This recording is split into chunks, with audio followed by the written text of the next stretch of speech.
تعالیٰ سے مانگا کرو اور باتیں کیا کرو. باتیں کرنے کے معنی یہ کہ جو تمہارے دل میں آ رہا ہے بے تکلفی سے اللہ تعالیٰ سے کہا کرو, بے تکلفی سے. یا اللہ میاں آپ میرا یہ کام کر دیجئے. کیوں اتنے تکلف کے پردے حائل کر رکھے ہیں تم نے اپنے اللہ تبارک و تعالیٰ کے ساتھ؟ ہر بات جو دل میں آ رہی ہے وہ کہہ دو. میں نے اپنے والد ماجد رحمۃ اللہ علیہ سے سنا, اللہ تعالیٰ ان کے درجات بلند فرمائے, کہ ایک بزرگ تھے,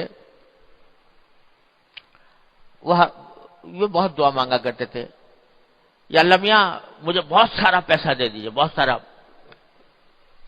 دے دیجئے, تھوڑا نہیں بہت سارا دیجئے. تو وہ صاحب کشف بھی تھے, تو کہیں کشف ہوا کہ کیا تمہیں اتنا جو کچھ دے رکھا ہے اس کے اوپر تم اس اور مانگ رہے ہو اتنا سارا؟ جہاں اللہ میاں میں مانگ رہا ہوں اور مانگ رہا ہوں. کیوں مانگ رہے ہو اتنا سارا؟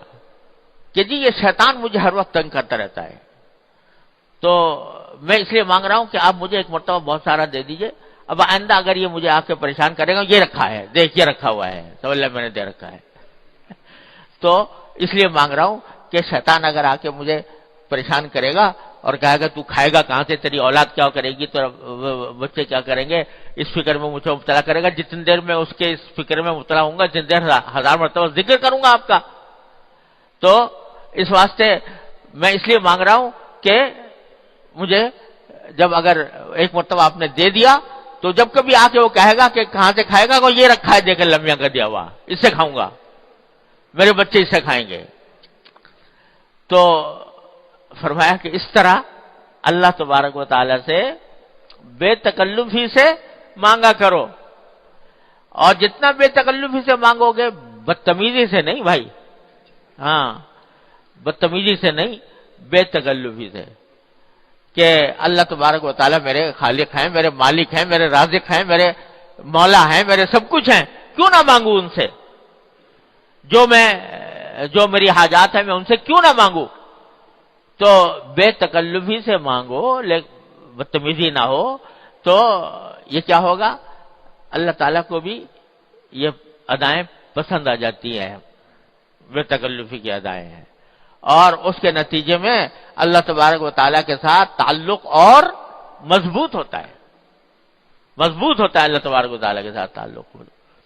کہ جب یہ کہتا ہے اللہ تعالیٰ دیکھتے ہیں میرا بندہ مجھ سے اس طرح مچل کے مانگ رہا ہے, ایسے مچل کر مانگ رہا ہے جیسے چھوٹا سا نادان بچہ اپنے باپ سے ماں سے مچل کر مانگتا ہے, اس طرح مجھ سے مانگتا ہے.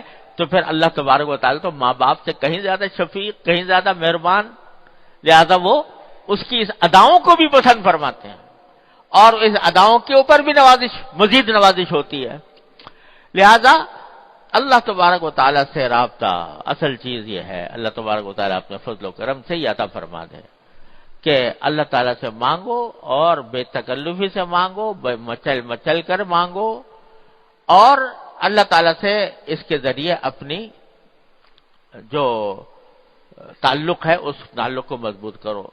ہمارے حضرت والا قدس اللہ تعالیٰ سے فرمایا کرتے تھے, پہلے بھی عرض کیا کہ سارے قرآن کا خلاصہ وہ فرماتے ہیں سورہ فاتحہ, اور سورہ فاتحہ کا خلاصہ ایاک نعبد و ایاک نستعین. اے اللہ ہم آپ ہی کی عبادت کرتے ہیں, آپ ہی سے مانگتے ہیں. پہلے ہی دن کہلوا لیا یہ قرآن کریم میں پہلے ہی سورت میں یہ بات کہلوا لی بندے سے, اور صرف نے کہلوا نہیں لی, کہا 5 مرتبہ, کہا 5 مرتبہ نہیں, کتنی مرتبہ ہو گئی, ہر رکعت میں ہوتی ہے, کوئی رکعت اس سے خالی نہیں. تو کتنی رکعتیں روزانہ ہوتی ہیں, اتنی مرتبہ کہلوا رہے ہیں لمحے. کیوں کہلوا رہے ہیں یہ ایاک نعبد و ایاک نستعین؟ ارے اس لیے کہلوا رہے ہیں تاکہ اس پر عمل کرو, مانگو اس سے, ہر چیز مانگو اللہ تبارک و تعالیٰ سے. ہمارے حضرت والا اللہ تعالیٰ کے درجات میں فرمایا کرتے تھے کہ دیکھو سارا قرآن بھرا ہوا ان اللہ علی کل شیء قدیر, ان اللہ علی کل شیء قدیر, ان اللہ علی کل شیء قدیر. اللہ تعالیٰ ہر چیز پر قادر ہے. یہ جملہ بار بار دہرایا گیا ہے قرآن کریم میں. کیوں؟ محض اللہ تعالیٰ اپنی تعریف بیان کرنے کے لیے، اللہ تعالیٰ کو کسی کی تعریف کی حاجت نہیں. یہ اسے بیان کیا گیا ہے تاکہ تم اس کی قدرت کا واسطہ دے کر مانگو اس سے. اے اللہ آپ ہر چیز پر قادر ہیں، اے اللہ آپ رحیم ہیں، آپ کریم ہیں، آپ رحمان ہیں، آپ ہمارے پیدا کرنے والے ہیں، آپ ہمارے رازق ہیں، آپ ہمارے خالق ہیں. تو اے اللہ اور ہر چیز پر قادر ہے، تو میں آپ سے مانگ رہا ہوں، مجھے دیجیے. تو اس طرح اللہ تبارک و تعالیٰ سے جب بندہ مانگتا ہے تو اللہ تبارک و تعالیٰ ایسے بندے کو محروم نہیں فرماتے.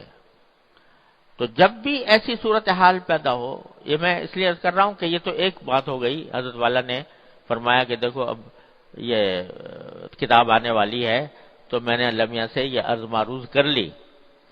تو پتہ نہیں ہماری زندگی میں کتنے واقعات ایسے پیش آ رہے ہوتے ہیں کہ اس میں ہر لمحے پر اللہ تعالیٰ کی توفیق کی ضرورت ہوتی ہے، اس کی پناہ کی ضرورت ہوتی ہے. تو ایسے موقع پر اپنا رخ اللہ تعالیٰ کی طرف کر کے اس سے مانگنے کی عادت ڈالو.